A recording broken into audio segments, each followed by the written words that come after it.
integral of electric field, that is E vector dot ds vector is 1 by epsilon naught times charge enclosed by the surface. उसके बाद हमने Coulomb's law से Gauss theorem को find out किया, फिर Gauss theorem से हमने Coulomb's law को फाइंड आउट किया, उसके बाद हमने स्टार्ट किया था एप्लीकेशंस ऑफ गॉस थ्योरम, जिसमें हमने लाइन चार्ज डिस्ट्रीब्यूशन के कारण इलेक्ट्रिक फील्ड किसी पॉइंट P पे निकाली थी जिसका distance perpendicular distance line charge से था R, स्मॉल r। आज हम करने जा रहे हैं, एक प्लेन शीट ऑफ चार्ज है, उस शीट के ऊपर चार्जेस जो है वो यूनिफॉर्मली डिस्ट्रीब्यूटेड हैं, उस शीट के कारण किन्हीं पॉइंट्स के ऊपर हम इलेक्ट्रिक फील्ड जो है उसको कैलकुलेट करेंगे। कल हमने लाइन चार्ज के कारण किया था, आज हम प्लेन शीट ऑफ चार्ज उसके कारण हम कैलकुलेट करेंगे इलेक्ट्रिक फील्ड इंटेंसिटी किसी भी side of this plane sheet of charge. तो sheet of charge is like this is the sheet of charge. हम यहां पे इलेक्ट्रिक फील्ड कैलकुलेट करेंगे, हम यहां पे इलेक्ट्रिक फील्ड कैलकुलेट करेंगे। Okay, so page number 82, consider an infinite plane sheet of charge carrying charge q,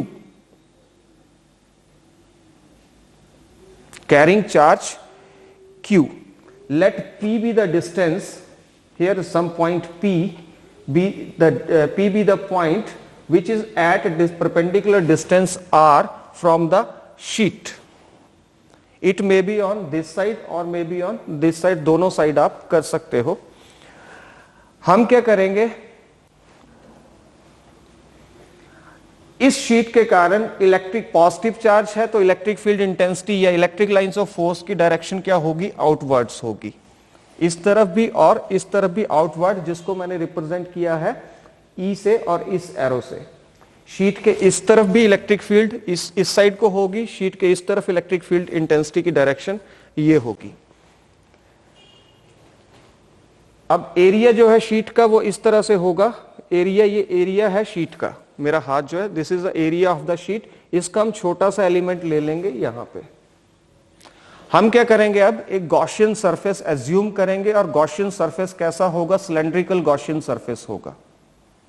Gaussian surface will be cylindrical Gaussian surface. तो ये जो ग्रीन मैंने ये वाला सिलेंडर जो मैंने बनाया है, this is the cylindrical Gaussian surface. अब सिलेंडर जो है उसके 3 सरफेसेस होते हैं, एक सरफेस आ गया ये गोल वाला, एक सरफेस आ गया आपका ये, और एक सरफेस आ गया आपका ये। हमने इन 3 सरफेसेस के लिए इलेक्ट्रिक फ्लक्स जो है उसको लिखना है, उसको फाइंड आउट करेंगे और देखेंगे कि कौन से सरफेसेस इन्वॉल्व हैं for the finding of the electric field intensity at the point P। मान लेते हैं ये जो एरिया ऑफ क्रॉस सेक्शन है सिलेंडर का, this is A, area of cross section of the cylinder this is A। हम अब सिलेंडर कुछ इस तरह से है, एक सरफेस ये आ गया, एक सरफेस ये आ गया, और एक सरफेस, तो मैं यहां पे भी एक एरिया वेक्टर ले लूंगा ds, एक एरिया मान लूंगा ds, जिसकी डायरेक्शन होगी वर्टिकली अपवर्ड। शीट के कारण इलेक्ट्रिक फील्ड की डायरेक्शन ये है या इस तरफ को है, और ये एरिया वेक्टर जो ये है इसकी डायरेक्शन वर्टिकल है। तो हमारे पास 3 इलेक्ट्रिक फ्लक्स आ जाएंगे, एक इलेक्ट्रिक फ्लक्स होगा इस सरफेस के कारण, दूसरा इलेक्ट्रिक फ्लक्स होगा इस सरफेस के कारण, तीसरा इलेक्ट्रिक फ्लक्स होगा इस सरफेस के कारण। तो total electric flux linked with this Gaussian surface is phi. First one is due to ये वाला सरफेस जो सिलेंड्रिकल सरफेस है, ये सरफेस, उसको लिखेंगे हम closed integral E vector dot ds, क्योंकि ये सरफेस कितना है ds लिया हुआ है हमने।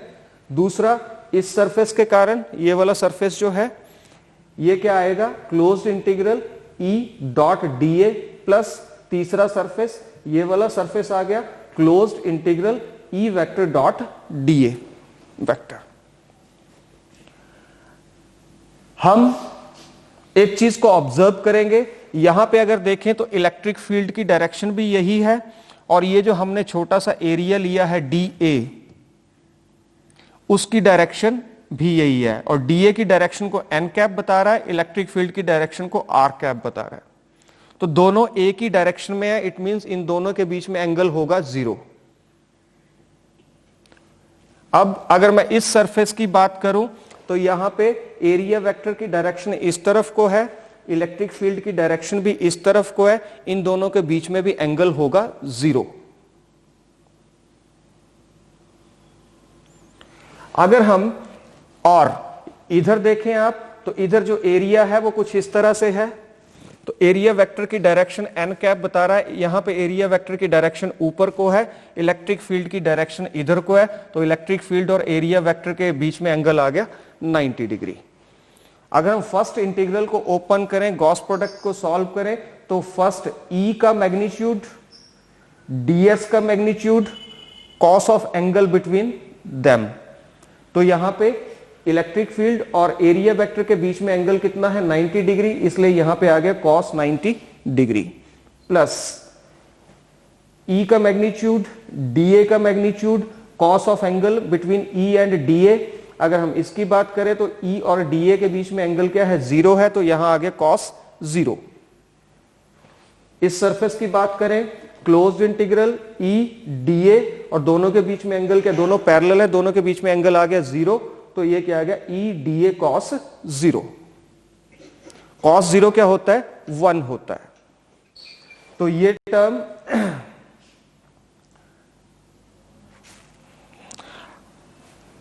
तो cos 90 क्या होता है 0 होता है, तो ये टर्म हमारी क्या हो गई 0। अब हमारे पास जो cos 0 1 cos 0 1, तो यहां से क्या आ जाएगा closed integral E dA plus closed integral E dA।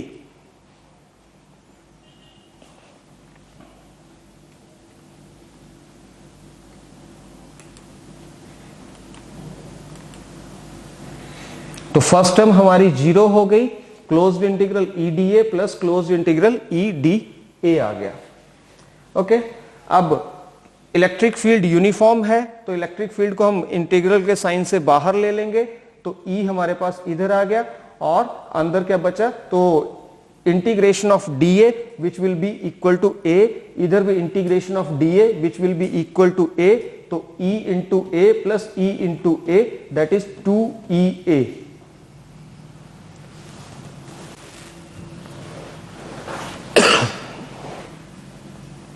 ठीक है, तो यहां से हमने उस गॉसियन सरफेस के लिए जो फ्लक्स फाइंड आउट किया वो आया हमारे पास 2EA। इसको इक्वेशन 1 ले लिया मैंने। इसी तरह से अब गॉस लॉ क्या बोलता है, एक्चुअल में गॉस लॉ ये बोलता है कि जो इलेक्ट्रिक फ्लक्स होगा वो तो Q अपॉन एप्सिलॉन नॉट होता है, which is our second equation. हम फर्स्ट और सेकंड जो है दोनों को इक्वेट कर देंगे, तो 2EA is equal to Q upon epsilon naught. हम यहां से E फाइंड आउट करेंगे तो 2A को दूसरी साइड ले जाएंगे, तो E is equal to Q upon 2A epsilon naught. इस इक्वेशन को मैं नोट कर रहा हूं और ये इक्वेशन मैंने मान ली स्टार। अब हमें पता है charge upon area which is surface charge density, dq upon ds आपने पहले किया था, surface charge density which is represented by sigma. तो सिग्मा क्या आ जाएगा हमारे पास Q अपॉन A, यहां पे charge upon area that is surface charge density. तो इस वैल्यू को हम Q अपॉन A की जगह हम क्या लिख देंगे, सिग्मा लिख देंगे, तो हमारे पास electric field intensity due to plane sheet of charge वो आ जाएगी हमारे पास E is equal to sigma upon 2 epsilon naught. ठीक है, तो this is the expression for electric field intensity at a point on the either side of infinite long plane sheet of charge. अब हम जो शीट यूज कर रहे हैं, अगर उसकी थिकनेस जो है वो बहुत ज्यादा हो। If the thickness of the infinite plane sheet is finite, अगर हमें उसकी थिकनेस का पता है तो उस केस में क्या होगा, और मैंने इसको हिंदी में लिखा हुआ है कि अगर शीट मोटी होगी तो सिग्मा जो होगा Q/2a होगा। अगर शीट पतली है तो सिग्मा होगा charge upon area.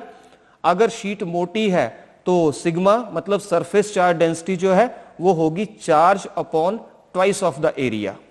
Sigma is equal to Q/2a। तो अगर आपको बोलता है कि थिक शीट है, चार्ज शीट जो है वो थिक है, तो उस केस में आप जो सरफेस चार्ज डेंसिटी है उसको लेंगे σ/2a। अगर आपकी शीट जो है वो पतली है तो आप सिग्मा जो लेंगे वो क्या आएगा, Q/a। अगर शीट पतली है तो sigma is equal to Q/a। अगर शीट मोटी है तो सिग्मा क्या आएगा, Q/2a। यहां से आप Q की वैल्यू निकाल लेंगे तो Q, इस इक्वेशन से आप Q की वैल्यू निकालेंगे तो Q क्या आ गया, sigma into 2a। Okay, star में अगर पिछली स्टार में अगर पुट कर देते हैं तो उस केस में क्या होगा कि E is equal to sigma 2a upon 2a into epsilon naught. तो उस केस में अगर शीट थिक है तो हमारी इलेक्ट्रिक फील्ड इंटेंसिटी दोनों साइड जो होगी शीट के वो होगी सिग्मा अपॉन एप्सिलॉन नॉट। तो this is expression for electric field intensity due to infinite sheet of charge. Clear है? Page number 84, if you check it, if sheet carries positive charge, then the direction of the electric field will be outward and vice versa. If sheet carries positive charge, then the direction of electric field will be outward. Sheet जो है वो अगर sheet के ऊपर दोनों sheet जो है उसके ऊपर अगर चार्ज है तो इधर भी होगा, दोनों साइड होगा। ठीक है, तो अगर शीट के ऊपर पॉजिटिव चार्ज है तो इलेक्ट्रिक फील्ड की डायरेक्शन बाहर की तरफ को होगी। ओके, नेक्स्ट है कि if thickness of sheet is uniform,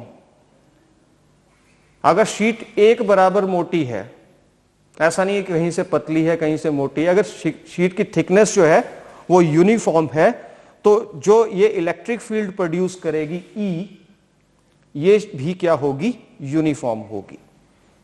अगर sheet which is carrying charges, if its thickness is uniform, then it will produce uniform electric field।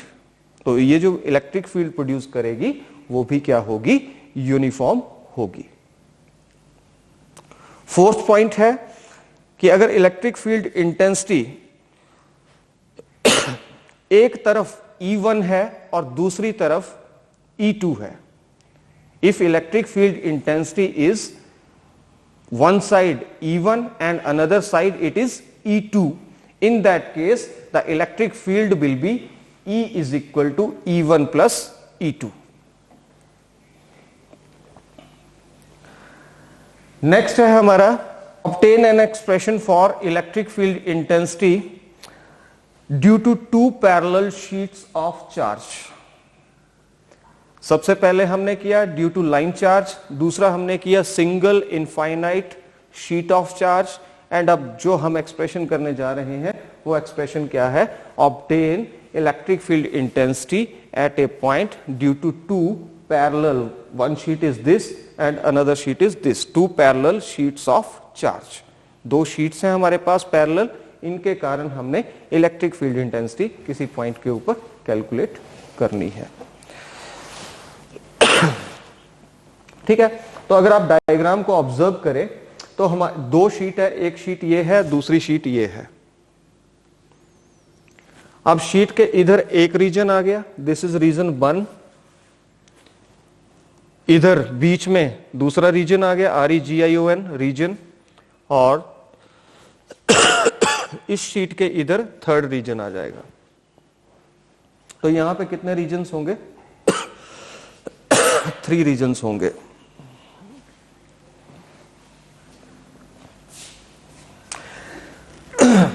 First sheet जो है उसकी लीनियर चार्ज डेंसिटी है सिग्मा ए, और second sheet है उसकी linear charge density है sigma B.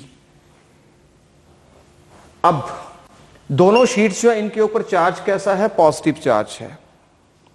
दोनों शीट्स के ऊपर चार्ज पॉजिटिव चार्ज है, पर दोनों की चार्ज डेंसिटी जो है, सरफेस चार्ज डेंसिटी जो है वो डिफरेंट है। एक की surface charge density sigma A, दूसरे की surface charge density sigma B. अभी हमने पिछले एक्सप्रेशंस में किया, जो अभी किया, उसमें क्या था कि एक शीट थी जो इधर भी इलेक्ट्रिक फील्ड प्रोड्यूस कर रही थी, जो इधर भी इलेक्ट्रिक फील्ड प्रोड्यूस कर रही थी। इसी तरह से दूसरी शीट, ये वाली शीट, ये इधर भी इलेक्ट्रिक फील्ड प्रोड्यूस करेगी और इस तरफ भी इलेक्ट्रिक फील्ड प्रोड्यूस करेगी। मैं मान लूंगा शीट 1 जो है वो इलेक्ट्रिक फील्ड प्रोड्यूस करेगी E1 और शीट 2 इलेक्ट्रिक फील्ड प्रोड्यूस करेगी E2।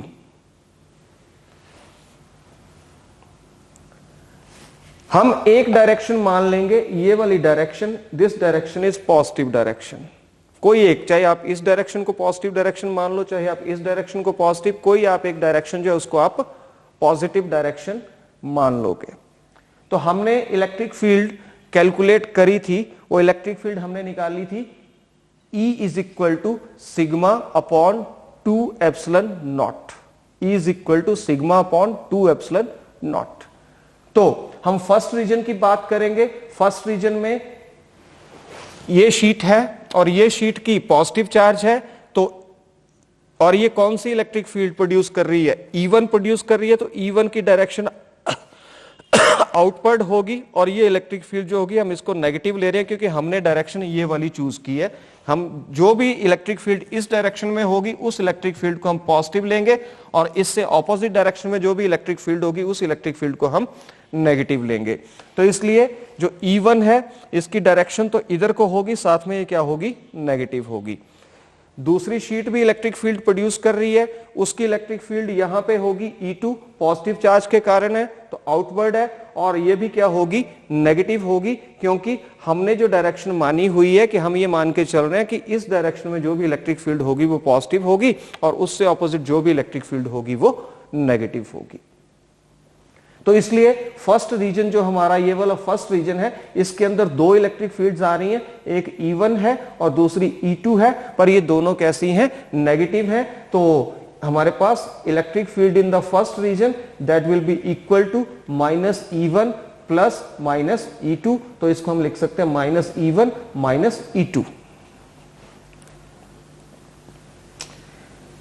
ओके, और electric field due to a sheet that is sigma upon 2 epsilon naught. तो फर्स्ट शीट ए के कारण है तो sigma A upon 2 epsilon naught, okay, और दूसरी शीट के कारण sigma B upon 2 epsilon naught. हम इन दोनों से माइनस और 2 एप्सिलॉन नॉट कॉमन ले लेंगे, तो मेरे पास फर्स्ट रीजन में जो इलेक्ट्रिक फील्ड आएगी वो होगी -1/2 epsilon naught into sigma A plus sigma B. तो ये इलेक्ट्रिक फील्ड हमने फाइंड आउट करी फर्स्ट रीजन में।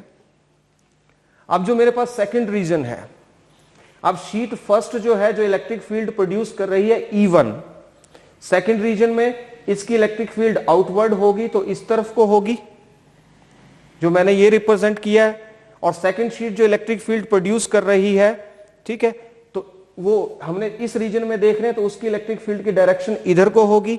तो E1 तो पॉजिटिव होगी पर E2 जो है वो नेगेटिव होगी, क्योंकि एक्चुअल डायरेक्शन इलेक्ट्रिक फील्ड की हम मान के चल रहे हैं कि इस डायरेक्शन में इलेक्ट्रिक फील्ड पॉजिटिव होगी, इससे ऑपोजिट नेगेटिव होगी। तो यहां पे इलेक्ट्रिक फील्ड जो इधर को है वो है E1, इसलिए ये पॉजिटिव है, और E2 इस तरफ को है तो इसलिए E2 क्या है? नेगेटिव है। अब हम थर्ड रीजन की बात करें तो यहां पे E1 की डायरेक्शन भी इधर को है, E2 की डायरेक्शन भी इधर को है। इसका मतलब थर्ड रीजन के अंदर हमारी E1 भी पॉजिटिव होगी और E2 भी पॉजिटिव होगी।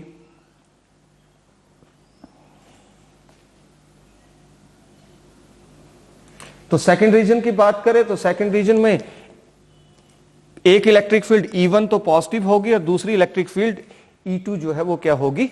नेगेटिव होगी। अब E1 क्या आ गया? Sigma A upon 2 epsilon naught. E2 sigma B upon 2 epsilon naught, इनसे 1/2 एप्सिलॉन नॉट कॉमन ले लेंगे तो हमारे पास क्या बचेगा, sigma A minus sigma B. Third region में दोनों इलेक्ट्रिक फील्ड्स क्या होंगी, पॉजिटिव होंगी। तो थर्ड रीजन में इलेक्ट्रिक फील्ड E3 क्या आ जाएगा, E1 प्लस E2।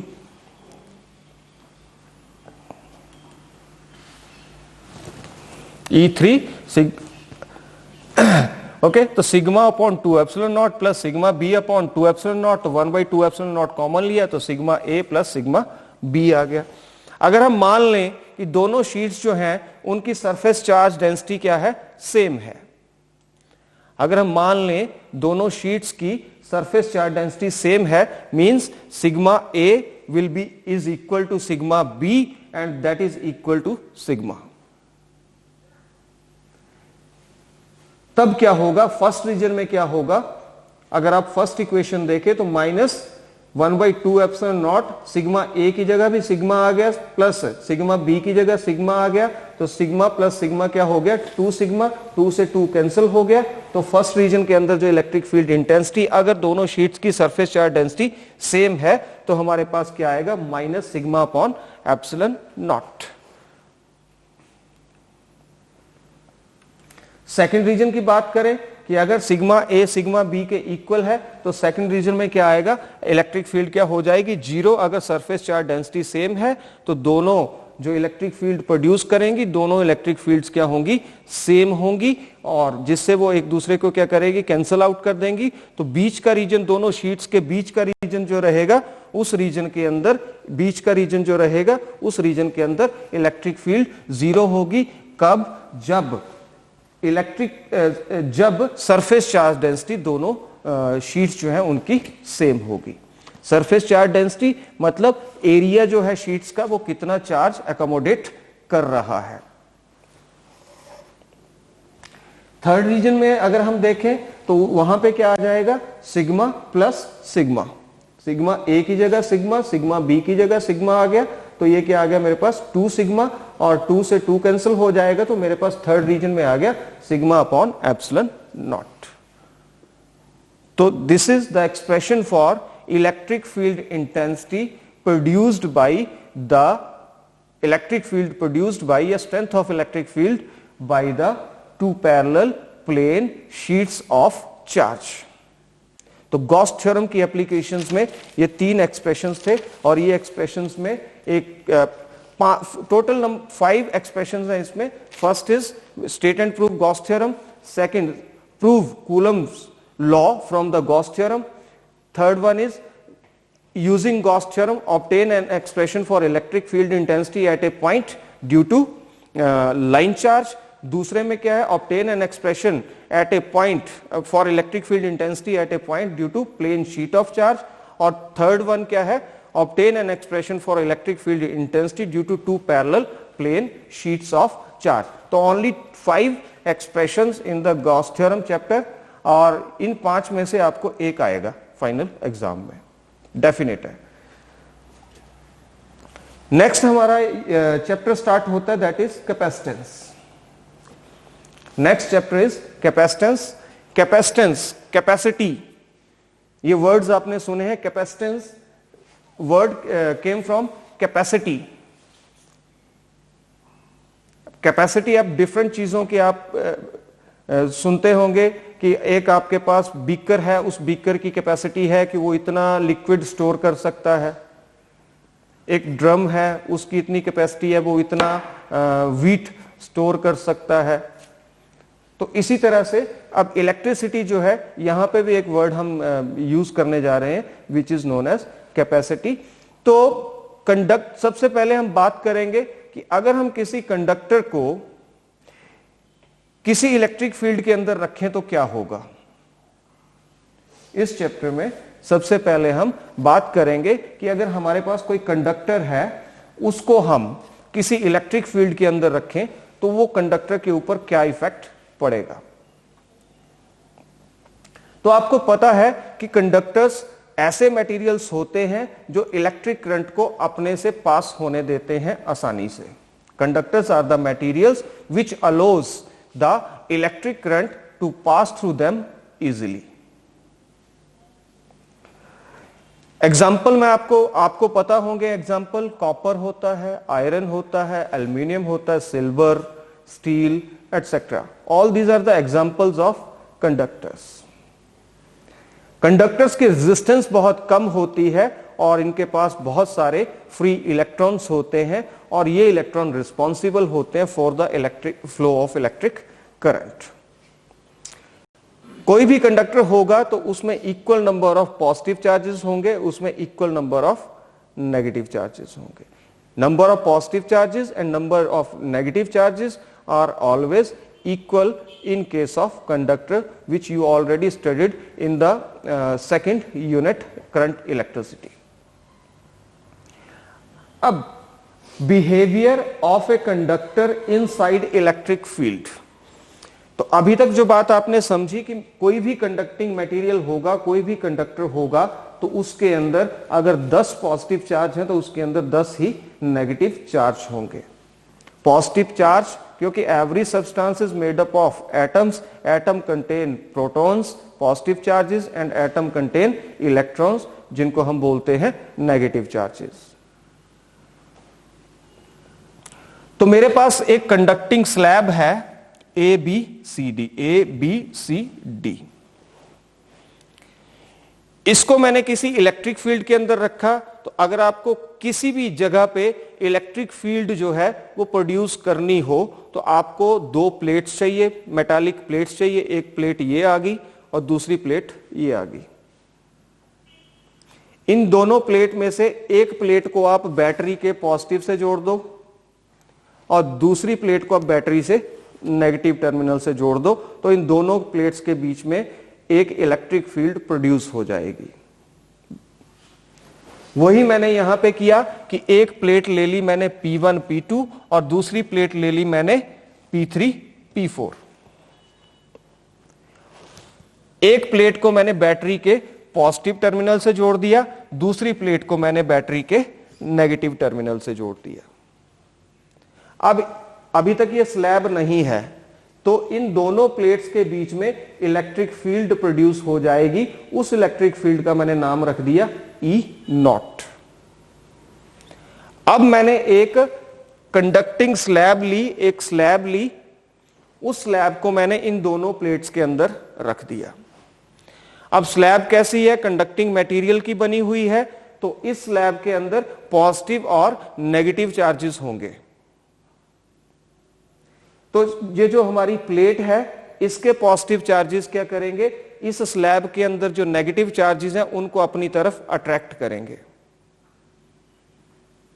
और स्लैब के पॉजिटिव चार्जेस जो हैं उनको ये जो प्लेट है इसके नेगेटिव चार्जेस अपनी तरफ को अट्रैक्ट करेंगे, जिसके कारण क्या होगा? उस कंडक्टिंग स्लैब के पॉजिटिव और नेगेटिव चार्जेस सेपरेट हो जाएंगे। पॉजिटिव चार्जेस चले जाएंगे किस स्लैब के अंदर ही रहेंगे, बाहर नहीं निकलेंगे, स्लैब के अंदर ही रहेंगे, पर उस किनारे पे चले जाएंगे जो किनारा नेगेटिव प्लेट के नजदीक है, और नेगेटिव चार्जेस उस किनारे पे चले जाएंगे स्लैब के अंदर जो किनारा पॉजिटिव प्लेट के नजदीक है।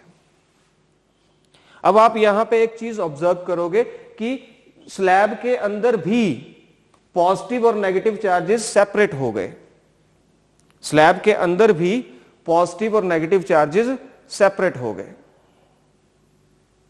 तो जिसके कारण क्या हुआ? स्लैब के अंदर भी एक इलेक्ट्रिक फील्ड प्रोड्यूस हो गई।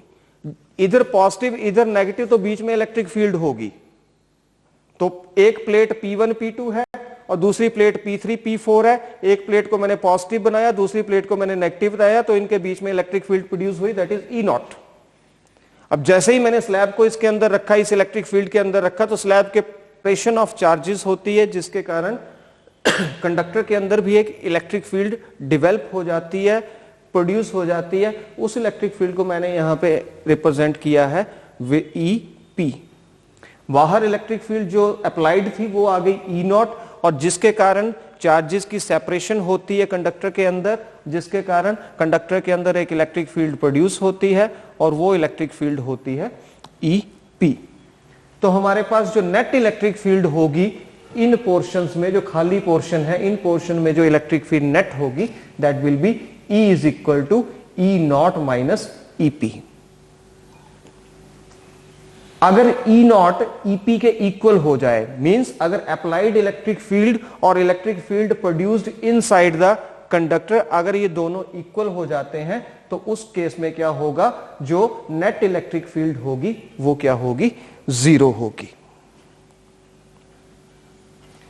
तो अगर हम यहां से हमें क्या समझ आ रही है, यहां से हमें क्या चीज पता चल रही है, क्या चीज सीखने को मिल रही है कि अगर हम किसी भी कंडक्टिंग स्लैब को, किसी भी कंडक्टर को किसी एक्सटर्नल इलेक्ट्रिक फील्ड के अंदर रखते हैं तो उस कंडक्टर के अंदर सेपरेशन ऑफ चार्जेस होगा। अब आपने सीधी सी बात याद रखनी है कि उस कंडक्टर के अंदर एक इलेक्ट्रिक फील्ड प्रोड्यूस होगी और direction of that produced electric field is always opposite to the direction of the applied electric field. ये चीज आपको यहां पे याद रखनी है। नेक्स्ट है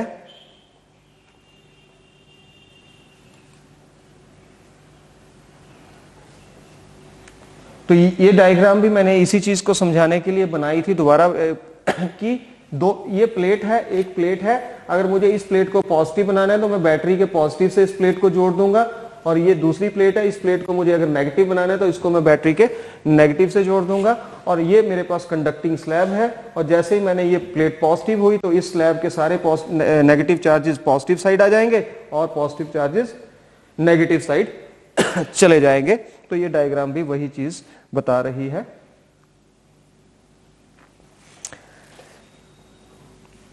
आगे हम प्रूव करने जा रहे हैं कि inside a conductor net electric charge is always 0, कि अगर कोई भी कंडक्टर है, ये हमें पता है कि कोई भी कंडक्टिंग मटेरियल होगा तो अगर उसके अंदर इक्वल नंबर ऑफ पॉजिटिव और नेगेटिव चार्जेस हैं तो पॉजिटिव और नेगेटिव चार्जेस एक दूसरे को न्यूट्रलाइज कर देंगे, तो नेट इलेक्ट्रिक चार्ज जो होगा वो क्या होगा, 0 होता है। अब उस चीज को हमने यहां पे प्रूव करना है।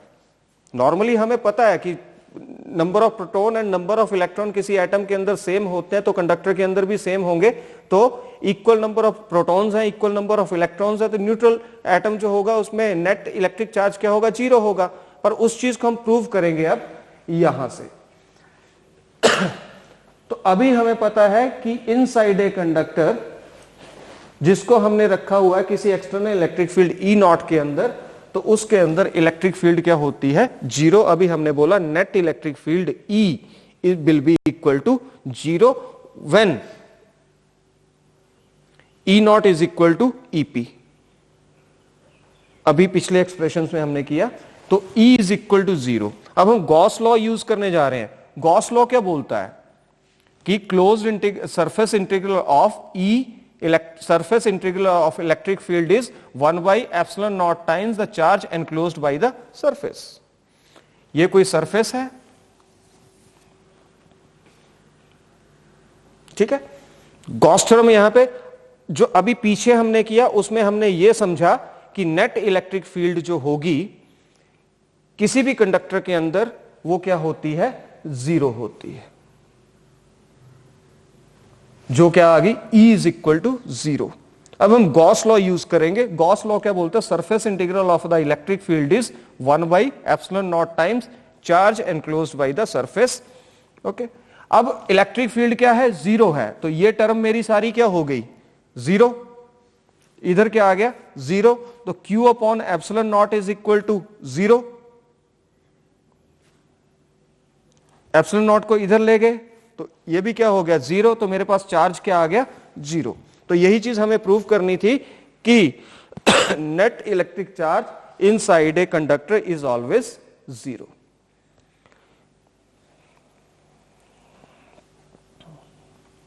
Next, explain charges always reside over the surface of a conductor. Explain charges always reside over the surface of the conductor. इसका मीनिंग क्या है कि अगर चार्ज कंडक्टर के अंदर 0 है तो चार्जेस होते कहां है कंडक्टर में। कोई भी कंडक्टिंग मटेरियल है, हमने अभी ये प्रूव किया कि चार्जेस जो हैं उस कंडक्टिंग मटेरियल के अंदर क्या होते हैं, इनसाइड ए कंडक्टर आर 0, तो वो चार्जेस प्रेजेंट कहां पे होते हैं, इस चीज को हमें बताना है। हमने क्या बोला कि चार्जेस जो हैं कंडक्टर के अंदर जीरो होंगे, तो हम बोलते हैं चार्ज कंडक्टर है, तो चार्जेस होंगे कहां पे? तो याद रखिए charges always reside over the surface. जो भी कंडक्टिंग मटेरियल होगा उसके सरफेस के ऊपर चार्जेस प्रेजेंट होते हैं। जैसे मान लो ये गिलास है, तो गिलास के अंदर चार्ज क्या होगा? जीरो होगा। चार्ज कहां पे अगर ये सॉलिड भी होता ग्लास तब भी इसके अंदर चार्ज जीरो होगा, और चार्ज कहां पे प्रेजेंट होगा? इसके सरफेस के ऊपर प्रेजेंट होगा। सिंपल। दो बातें हमने सीखी यहां से कि कोई भी कंडक्टर है उसके अंदर नेट इलेक्ट्रिक फील्ड जीरो होती है, फर्स्ट, अगर हम उसको एक्सटर्नल इलेक्ट्रिक फील्ड के अंदर रखते हैं। दूसरी चीज हमने सीखी कि कोई भी कंडक्टिंग मटेरियल है, कंडक्टर है, उसके अंदर नेट चार्ज जीरो होता है। थर्ड चीज हम सीखी हमने कि अगर चार्ज कंडक्टर के अंदर नहीं होता है तो चार्ज कंडक्टर के सरफेस के ऊपर होगा। यहां पे जैसे बनाया ना मैंने, ये सरफेस बनाया हुआ है, तो इस सरफेस के ऊपर ये चार्ज प्रेजेंट है। Three thing. नेक्स्ट है हमारे पास कि हम बताएंगे कि इलेक्ट्रिक पोटेंशियल जो है वो कांस्टेंट होता है, कि कोई भी कंडक्टर है उसके अंदर इलेक्ट्रिक पोटेंशियल जो होगा वो कांस्टेंट होगा। तो उस चीज को प्रूव करने के लिए हमें एक बात पता है कि इलेक्ट्रिक फील्ड किसी कंडक्टर के अंदर क्या होती है? जीरो होती है। ये चीज हमने अभी बात करी ना कि इलेक्ट्रिक फील्ड किसी भी कंडक्टर के अंदर क्या होगी? जीरो होगी। तो E आ गया जीरो। हमने वो एक्सप्रेशन किया था पोटेंशियल ग्रेडियंट का, अब मैं उस एक्सप्रेशन को यहां पे यूज कर रहा हूं, तो E is equal to minus dV upon dr। अब हमने क्या बोला? E क्या है कंडक्टर के अंदर? जीरो है, तो ये E क्या हो गया? Zero. It means minus dV upon dr क्या हो गया? जीरो। माइनस को इधर ले जाओ तो वो भी क्या हो गया? जीरो। तो हमारे पास क्या बचा? dV upon dr is equal to zero. अगर किसी चीज का डेरिवेटिव जीरो होता है तो मैथमेटिक्स में डिफरेंशिएशन में आपने बात पढ़ी होगी कि वो चीज क्या होती है? कांस्टेंट होती है। तो यहां पे इलेक्ट्रिक पोटेंशियल का जीरो डेरिवेटिव क्या है? जीरो है, इसलिए इलेक्ट्रिक पोटेंशियल क्या होगा?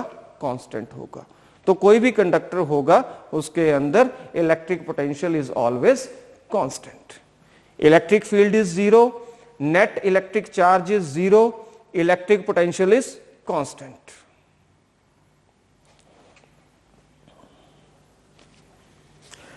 नेक्स्ट हम देखते हैं, this is again important, understand करने वाली चीज है कि electric field intensity outside the surface of conductor is perpendicular to the surface of conductor। कि मेरे पास कोई कंडक्टिंग स्फेयर है, ये कंडक्टर का बना हुआ स्फेयर है, ये बोलता है कि इलेक्ट्रिक फील्ड इंटेंसिटी कहीं भी होगी स्फेयर पे, वो हमेशा स्फेयर के या कंडक्टर के सरफेस के परपेंडिकुलर होगी। हमें यह चीज प्रूव करनी है कि electric field intensity is always perpendicular to the surface. हम पहले ये बात कर चुके हैं इलेक्ट्रिक लाइंस ऑफ फोर्स में, वहां पे हमने सिर्फ बताया था कि होती है। अब हम उस चीज को प्रूव कर रहे हैं। अभी तक हम बात कर रहे थे कोई भी कंडक्टिंग चार्ज है उसके परपेंडिकुलर होंगी इलेक्ट्रिक लाइंस ऑफ फोर्स। तो इलेक्ट्रिक लाइंस ऑफ फोर्स किसकी डायरेक्शन देती हैं? इलेक्ट्रिक फील्ड इंटेंसिटी की। तो इलेक्ट्रिक फील्ड इंटेंसिटी जो है वो कोई भी कंडक्टिंग स्फीयर है या कोई भी कंडक्टर है उसके सरफेस के हमेशा परपेंडिकुलर होती है। इस चीज को हमें प्रूव करना है। तो under electrostatic conditions when the charge on the surface of conductor is arranged, then the flow of charge is stopped, due to which component of electric field which is along the surface of conductor is zero। अगर मैं बात करूं कि मेरी electric field intensity, हम क्या बोलते थे कि यहां पे अगर आप, मैंने मान लिया यहां पे कि इलेक्ट्रिक फील्ड इंटेंसिटी की डायरेक्शन ये है। अब electric field intensity is a vector quantity. अगर ये वेक्टर क्वांटिटी है तो इसके पॉजिटिव इसके दो कंपोनेंट होंगे, एक हॉरिजॉन्टल कंपोनेंट होगा और एक वर्टिकल कंपोनेंट होगा। तो हॉरिजॉन्टल कंपोनेंट मैंने मान लिया ई कॉस थीटा, वर्टिकल कंपोनेंट मान लिया मैंने ई साइन थीटा। तो इलेक्ट्रोस्टैटिक कंडीशन के अंदर जब भी चार्ज किसी कंडक्टर के अंदर अरेंज होता है तो नेट फ्लो जो चार्ज का है वो रुक जाता है, जिसके कारण वो कंपोनेंट जो कि हॉरिजॉन्टल कंपोनेंट है या जो कंपोनेंट एज टेंजेंट है to the surface of conductor, that component will be zero. तो वो कंपोनेंट या जो टेंजेंट है वो कंपोनेंट कौन सा है हमारे पास, ई कॉस थीटा है। तो इसलिए क्या आ जाएगा, E cos theta is equal to zero. पर चार्जेस हैं तो इलेक्ट्रिक फील्ड जीरो नहीं होगी, इसलिए इलेक्ट्रिक फील्ड कभी जीरो हो नहीं सकती क्योंकि चार्जेस हैं। ठीक है, तो कौन जीरो होगा इन दोनों में से, ये जीरो हो नहीं सकता तो कौन जीरो हुआ, कॉस थीटा जीरो हो गया। तो कॉस थीटा जीरो आ गया आपके पास। और कॉस थीटा जीरो कब होता है, जब थीटा कितना होता है 90 डिग्री। और थीटा एंगल किस किस के बीच में है, इस टेंजेंट के बीच में और इलेक्ट्रिक फील्ड के बीच में। तो थीटा हमने क्या प्रूव कर दिया 90 डिग्री। तो 90 डिग्री में थीटा क्या हुआ, ये वाला एंगल क्या बन गया 90 डिग्री बन गया। इसलिए electric field intensity over the surface of conductor is always perpendicular to the surface. Next is बहुत इंटरेस्टिंग है, electrostatic shielding. Electrostatic shielding, electrostatic shielding एक फिनोमिना है जिसमें हम बहुत सारी इलेक्ट्रॉनिक चीजों को या कुछ रीजन्स को प्रोटेक्ट करते हैं फ्रॉम इलेक्ट्रिक फील्ड। कुछ रीजन्स ऑफ स्पेस जो हैं उनको हम प्रोटेक्ट करते हैं फ्रॉम इलेक्ट्रिक फील्ड।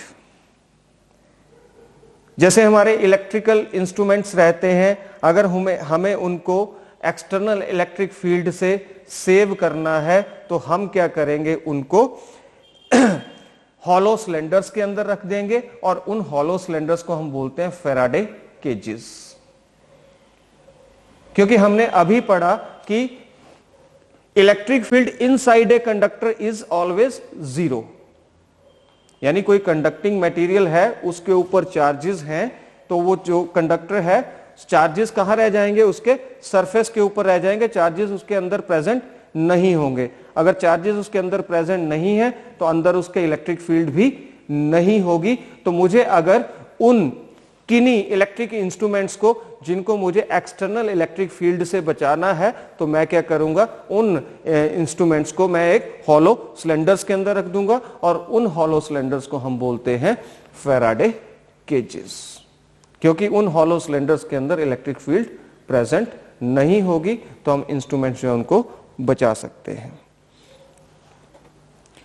आगे है व्हाट आर फैराडे केजेस। तो Faraday cages are hollow conductors used to protect electrical instruments from external electric fields। अब आपने देखा होगा बारिश, बहुत ज्यादा बारिश हो रही है, लाइटनिंग हो रही है, जिसको हम थंडरस्टॉर्म भी बोलते हैं, लाइटनिंग हो रही है। तो नॉर्मली आप भी क्या करते होंगे जब बारिश होती है, अगर आप किसी ग्राउंड में खड़े हैं, ओपन स्पेस है, वहां पे खड़े हैं, तो बारिश होती है और वहां पे आपको नजदीक एक पेड़ दिखाई देता है, तो आप जब बारिश लग रही है तो आप क्या करते हो, पेड़ के नीचे जाके खड़े हो जाते हो।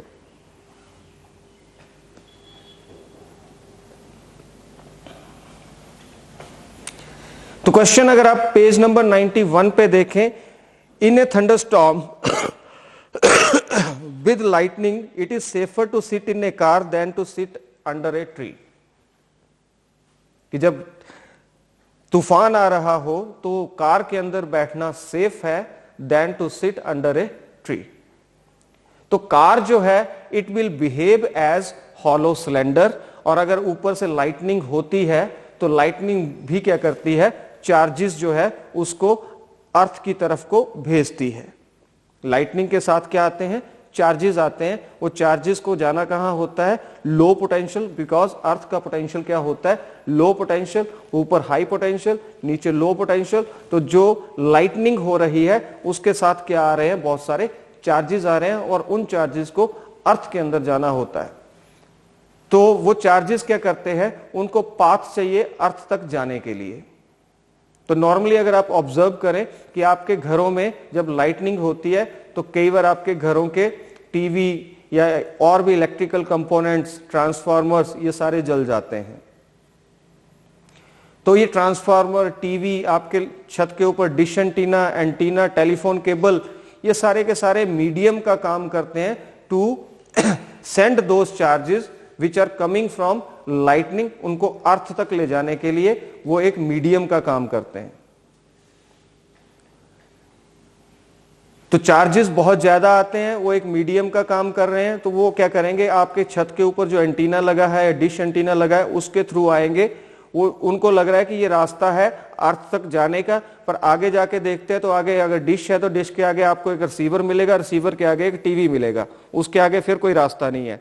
तो वो सारे के सारे चार्जेस कहां चले जाते हैं, टीवी के अंदर चले जाएंगे या बाकी के आपके इलेक्ट्रिकल इंस्ट्रूमेंट के अंदर चले जाएंगे, जिनकी उनकी कैपेसिटी से ज्यादा होंगे, जिसके कारण वो उन टीवी या बाकी के इलेक्ट्रिकल इंस्ट्रूमेंट्स जो है उनको क्या कर देते हैं, डैमेज कर देते हैं।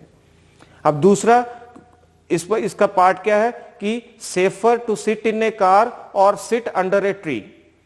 तो ट्री भी वही काम कर रहा है कि अगर आप बारिश में, तूफान में, लाइटनिंग हो रही है उस समय अगर आप पेड़ के नीचे खड़े हो जाएंगे तो क्या होगा कि जो ऊपर से चार्जेस आ रहे हैं थ्रू लाइटनिंग, वो चार्जेस को एक मीडियम चाहिए टू गो टू अर्थ।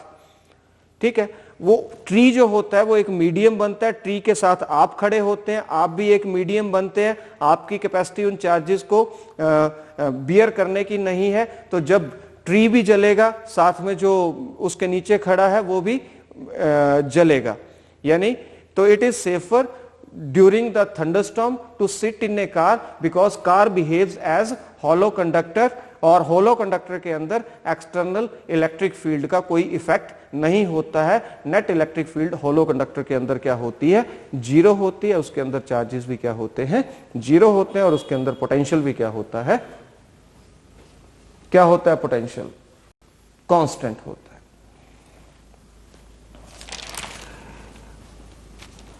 अब हम आते हैं बेसिक हमारे टॉपिक के ऊपर, कैपेसिटेंस से रिलेटेड।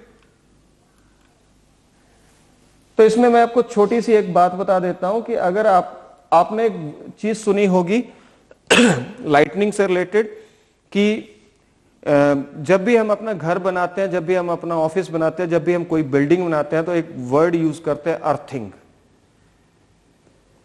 अगर आप सॉकेट को देखें, जो आपके सॉकेट रहती है उसमें भी 3 पिंस होती हैं। अगर आप गीजर का प्लग देखेंगे उसमें 3 पिंस होती हैं, और अपने मोबाइल चार्जर का प्लग देखेंगे तो उसमें 2 पिंस होती हैं।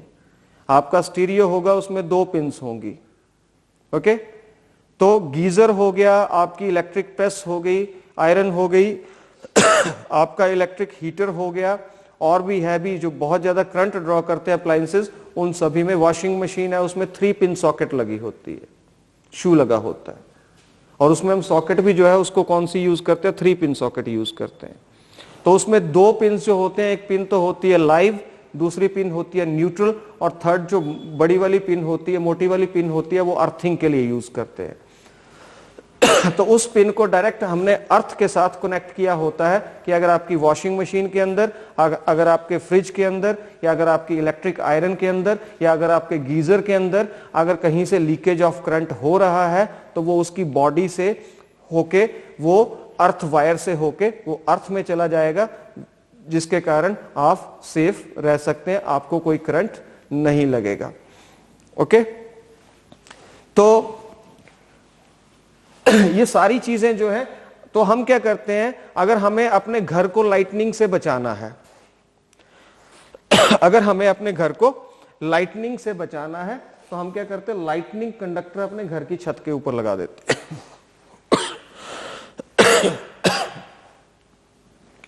अगर आपके घर के ऊपर लाइटनिंग होती है तो ये सारे के सारे चार्जेस जो होंगे इन कंडक्टर से होते हुए, इस वायर से होते हुए कहां चले जाएंगे? अर्थ में चले जाएंगे। तो इसलिए जो अर्थिंग है, कोई भी बिल्डिंग है उसकी अर्थिंग बहुत इंपॉर्टेंट होती है ड्यूरिंग द लाइटनिंग। उससे हमें एक्सटर्नल इलेक्ट्रिक फील्ड से वो अर्थिंग हमें बचाती है। या लीकेज ऑफ करंट अगर आपके घर के सर्किट के अंदर कहीं हो रहा है तो अर्थिंग हमें उस लीकेज ऑफ करंट से भी बचाती है और हमारी सेफ्टी करती है। अब है what is the principle of capacitor. उससे पहले है व्हाट इज कैपेसिटर। कैपेसिटर क्या होता है? तो कैपेसिटर एक इलेक्ट्रिकल डिवाइस है जिसको हम यूज करते हैं चार्जेस को स्टोर करने के लिए। पानी को स्टोर करने के लिए आप टैंक यूज करते हो, बॉटल यूज करते हो, बकेट यूज करते हो और बाकी के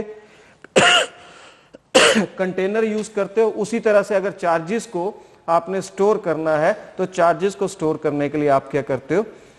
कैपेसिटर यूज करते हो। अब आप कैपेसिटर कहां कहां आपने देखे हैं? आपने कैपेसिटर को देखा हुआ है। आप कैपेसिटर जो भी आप अप्लायंसेस घर में यूज कर रहे हैं उनमें कैपेसिटर होता है।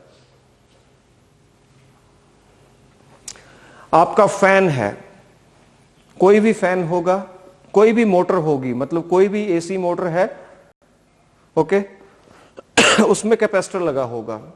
अभी आपके घरों में इलेक्ट्रॉनिक ट्यूब्स आ गई। उससे पहले जो एक ट्यूब्स होती थी, इलेक्ट्रिक जो ट्यूब रहती, ट्यूब लाइट रहती थी, उसके अंदर एक चोक लगी होती, एक चौरस सी चीज लगी होती थी, ठीक है, और एक साइड में गोल गोल सा छोटा सा, जिसके अंदर जैसे आप ट्यूब ऑन करते उसमें पहले उसमें लाइट जलती थी, फिर ट्यूब लाइट जलती थी।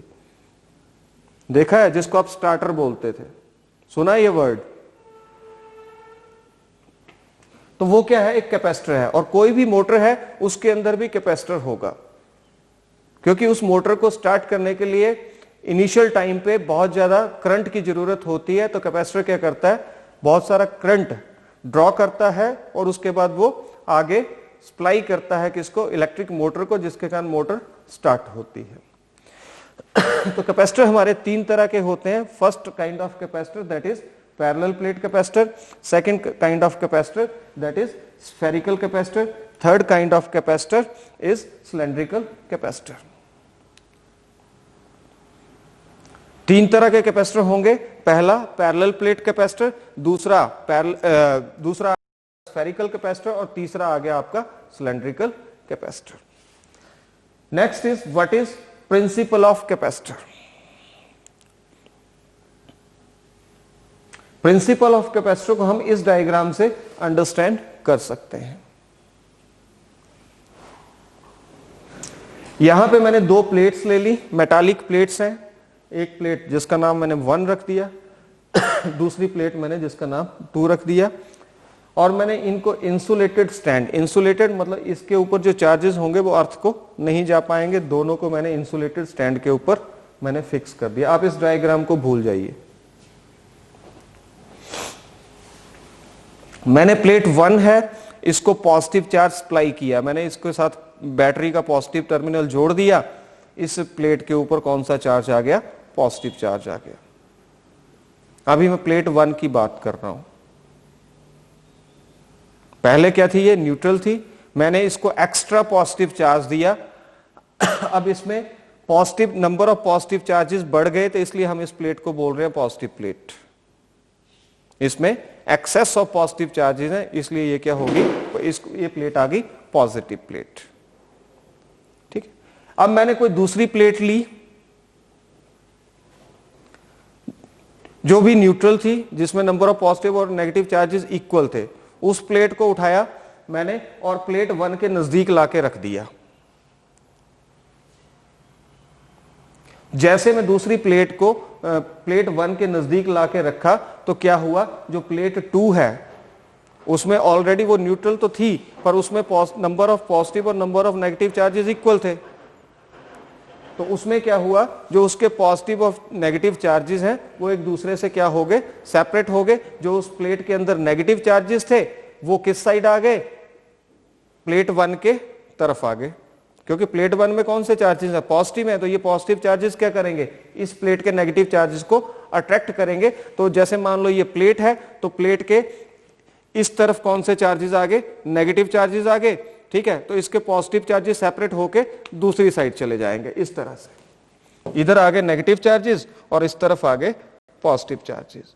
तो जो प्लेट न्यूट्रल थी, जैसे हमने उसको किसी पॉजिटिव प्लेट के बगल में लाया तो क्या हुआ कि जो उस प्लेट के पॉजिटिव और इस प्लेट सेकंड के पॉजिटिव और नेगेटिव चार्जेस एक दूसरे से सेपरेट हो गए। नेगेटिव चार्जेस पॉजिटिव प्लेट की तरफ को आ गए और पॉजिटिव चार्जेस नेगेटिव प्लेट की, जो पॉजिटिव चार्जेस थे वो सेकंड प्लेट के दूसरी तरफ चले गए। अब सेकंड डायग्राम आपको क्या बता रही है कि हमने क्या किया, फिर सेकंड प्लेट जो है उसको हमने कनेक्ट कर दिया अर्थ के साथ। तो ये नेगेटिव चार्जेस तो कहीं नहीं जाएंगे, पॉजिटिव चार्जेस जो है वो क्या होगा, इस तरफ के, आपने देखा यहां कौन से चार्जेस थे, अभी पॉजिटिव थे, पर जैसे ही मैंने सेकंड प्लेट को अर्थ के साथ जोड़ा तो ये सारे के सारे पॉजिटिव चार्जेस शिफ्ट हो गए अर्थ को। ओके, तो अब इस प्लेट के अंदर कौन सा चार्ज बचा, सिर्फ नेगेटिव चार्ज बचा। अब हम क्या कर सकते हैं, इस प्लेट में हम एडिशनल चार्ज ऐड कर सकते हैं। अब तो इन दोनों प्लेट्स की क्या हुआ, capacity to store charges increase हो गई, and this is the principle of capacitor. तो पेज नंबर 92 93 के ऊपर कंप्लीट जो बात मैंने कही वो सारी लिखी हुई है, इसको काइंडली रीड करिएगा। Next is what is electrical capacitance.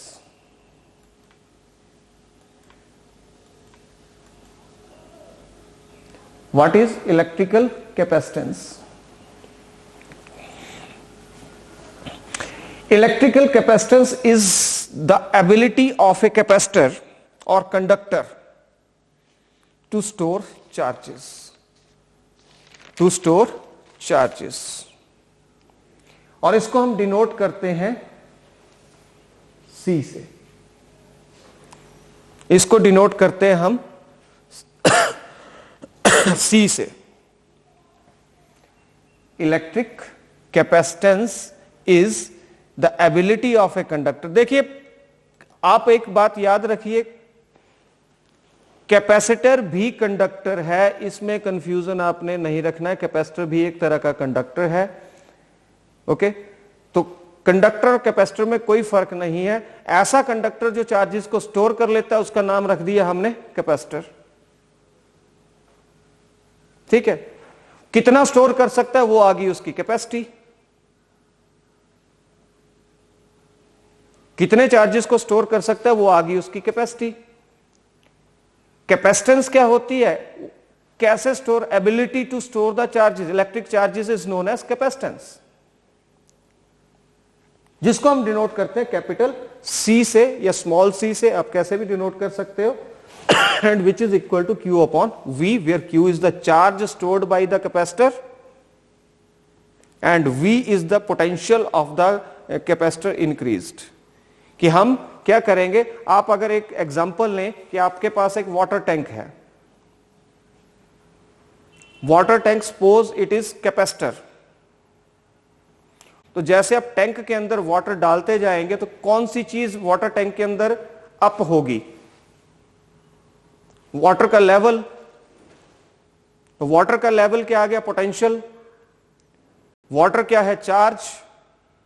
Water tank क्या है, एक कैपेसिटर। तो जैसे हम किसी कैपेसिटर के अंदर अगर हम चार्जेस अप्लाई करते हैं तो उस कैपेसिटर की पोटेंशियल जो है वो इंक्रीज होना स्टार्ट हो जाता है, उस कैपेसिटर का पोटेंशियल जो है वो इंक्रीज होना स्टार्ट हो जाता है। तो अगर हम किसी कैपेसिटर में Q चार्ज अप्लाई करें तो उस Q चार्ज के कारण उस कैपेसिटर का इलेक्ट्रिक पोटेंशियल इंक्रीज होगा, मतलब electric potential is directly proportional to the electric charge supplied to the capacitor. Okay, अगर हम प्रोपोर्शनलिटी साइन को हटाएंगे तो हमें एक कांस्टेंट इंट्रोड्यूस करना पड़ेगा, उस कांस्टेंट को मैं ले लेता हूं यहां पे C। This C is called capacitance of the conductor या कैपेसिटेंस ऑफ द कैपेसिटर। अगर आप C को निकालते हो इस रिलेशन से Q is equal to CB से, तो C क्या आ जाएगा आपके पास, Q अपॉन V। ये आपने रिजल्ट याद रखना है। कैपेसिटेंस के यूनिट क्या होंगे, चार्ज के यूनिट होते हैं कूलम, इलेक्ट्रिक पोटेंशियल के यूनिट होते हैं वोल्ट। तो कूलम इंटू वोल्ट इनवर्स, और इसको हम बोलते हैं फैरेड, इसको हम बोलते हैं फैरेड। तो आपने याद रखना है इलेक्ट्रिक कैपेसिटेंस के यूनिट होंगे फैरेड, और फैरेड किस, 1 farad is equal to 1 coulomb